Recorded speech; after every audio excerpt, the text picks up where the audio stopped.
Neurochirurgická liečba pri bolestiach chrbtice predstavuje invazívny spôsob liečby. Preto je dôležité vždy pred operáciou využiť všetky neinvazívne konzervatívne spôsoby liečby a k operácii pristupovať ako k poslednému možnému riešeniu. Používa sa vtedy, keď iné možnosti liečby zlyhali. Jej posúdenie musí byť starostlivé, komplexné, vždy sa musí prihliadať na riziko a zároveň na prínos pre pacienta.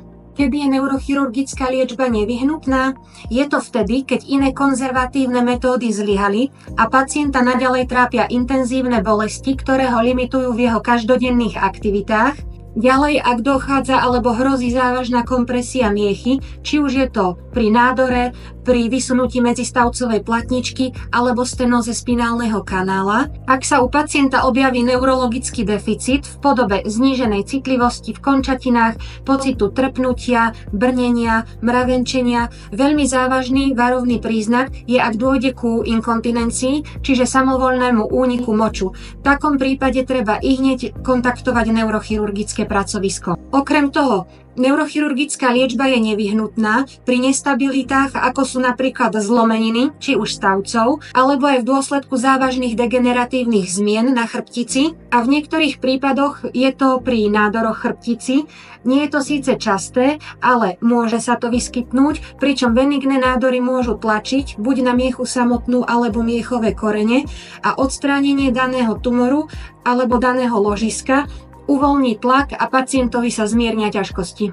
Zo štatistického hľadiska sa udáva, že iba približne 50% operácií chrbtice je úspešných. A to v 30% sa pacientovi zmiernia ťažkosti, ale bolesti pociťujú naďalej a iba v 20% dochádza k vyriešeniu problému. Po operácii chrbtice sa kvalita života pacienta výrazne mení.